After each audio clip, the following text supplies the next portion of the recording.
What if I told you one of the greatest defensive performances in boxing history came from a man who chain-smoked 50 cigarettes a day, hated training, and hit like a toddler with pool noodles? In Tokyo, he humiliated one of the hardest punchers in the sport without even breaking a sweat. Meet Nicolino Locche, a man who treated boxing like a slapstick routine, turned elite killers into cartoons, and somehow built a legendary 18-year career doing almost nothing. He looked like a brawler, barrel-chested, short-armed, and balding since the Eisenhower years. But wait until you see him punch, or rather slap. His KO rate? A soft 10%. His hands? Basically wet sponges. He trained in the most ridiculous way possible, sometimes lighting cigarettes mid-fight. His idea of cardio? Doing the bare minimum. Yet somehow it worked. So how did this walking contradiction, a lazy, feather-fisted, chain-smoking clown, put on one of the most jaw-dropping performances ever caught on film? Because when it comes to defense, nobody ever did it like Nicolino Locche. Imagine this, one of the most incredible boxing performances ever happened, and the man who pulled it off smoked like a chimney, despised running, and hit softer than a pillow. You might think I'm joking, but I'm not. And the stage? Tokyo, in front of a roaring crowd. His opponent? Takeshi Fuji, one of the hardest punchers the sport had ever seen at 140 pounds. This fight is so legendary, it shines like a diamond lying on a street full of cigarette butts, almost too perfect to believe. And yet, every punch Fuji threw barely touched him. Fuji was terrifying, the kind of guy who could end a fight with a single shot. People said he might be the hardest hitter ever at 140 pounds. He broke faces like they were clay. His fists were pure power, compact and lethal with every ounce of his strength behind them. He fought like a machine built to crush anything in its path. His raw force and crazy intensity earned him the junior welterweight championship, and he wore that belt like a badge of honor no one could touch.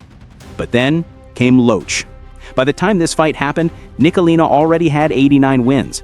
He had spent years slipping, weaving, and surviving in the ring without much damage. And here he was, stepping into Fuji's territory, ready to make history. But Fuji had a huge flaw, one big mistake, and it's the exact thing you should never do when fighting a genius in defense. He tried too hard. Every punch Fuji threw looked like he was trying to kill a ghost. He swung with so much power it almost pulled him off balance. Each wild shot had more energy than he could control. It was like watching someone swinging a baseball bat at a shadow on the wall. Every swing wasted, every effort useless. Fuji's punches looked unstoppable until they met Locche. Then they just disappeared. And then there was Locche himself, a man who puffed on cigarettes between rounds, avoided all the boring running and sparring drills, and somehow survived fights with some of the hardest hitters on the planet.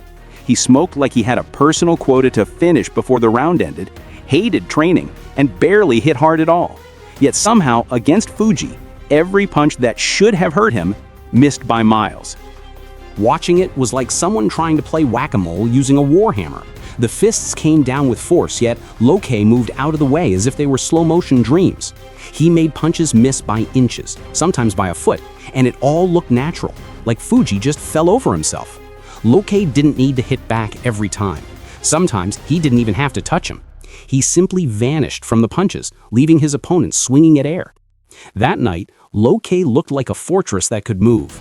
Watching him slip and slide through Fuji's attacks was like watching an animated photo book come to life, showing exactly how to make a world-class fighter miss again and again. His stance was strange at first glance. Weight forward, feet very close together, almost like he was waiting at a bus stop. But it worked. Every little movement, every slight lean gave him just enough control to stay alive while making his opponent look silly. His heels barely touched the canvas. When a punch came flying, he could bend, duck, and sway like raindrops falling around him. His hands stayed near his cheekbones most of the time, only moving when absolutely necessary. Yet that simple positioning, combined with his instincts and clever angles, created one of the most untouchable defenses in boxing history. He bent, twisted, and disappeared under punches so perfectly that it made the whole thing look like magic. You might start wondering what the Spanish word for peekaboo is, because Locche was playing it better than anyone. When he moved to the back foot, Locche looked like a Philly shell master, a style you'd expect from a hard Philadelphia gym, not Buenos Aires. Fuji's heavy punches often passed right through him like they didn't exist. Sometimes you couldn't even tell if Locche got touched or not. And when Fuji overextended or lost balance, it only made Locche's defense look smarter. Did he counter, or did Fuji just trip on his own momentum? Either way, it was mesmerizing. Locche's movements reminded you of a cartoon character, slippery, unpredictable, and impossible to catch. Think of that greased-up deaf guy from Family Guy. That was Locche in the ring. "You'll never catch me" seemed to be written across his face as he weaved through every attack. And Fuji, he looked like he was chasing ghosts, hitting nothing but air. Every punch he threw fell short, and every miss wore him down more and more. Locche had an entire toolbox of defense, and he used all of it. Fuji, who came to brawl and crush, ended up looking like a contestant on Takeshi's Castle, getting slapped by invisible walls, falling into imaginary pools, and getting embarrassed at every turn. He came to fight hard. Instead, he got slapboxed.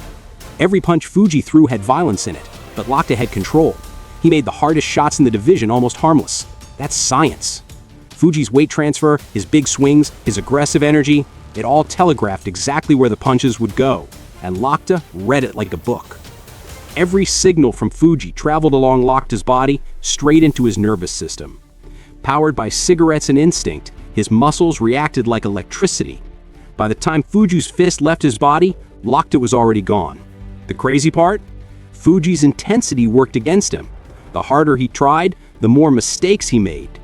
Every punch that missed added to his fatigue, and Locche, he stayed relaxed, calm, almost lazy, yet completely untouchable. It's ironic. A man so good at protecting himself smoked like he wanted to die young. Makes you wonder, how much nicotine does it take to make someone perform at this level? Or maybe that laziness, that extreme relaxation actually helped him last longer in the ring than most fighters could dream of. If you ever need proof of the phrase, "styles make fights," this is it. Fuji had only been stopped twice in his entire career. Locche had only knocked out 14 men in 135 fights. And yet, the fight played out in Locche's hands. Fuji tried too hard, got outsmarted, outpaced, and slowly worn down without even realizing it. Locche didn't rely on power. He had rhythm, timing, movement, and volume. That's all he needed to control a monster.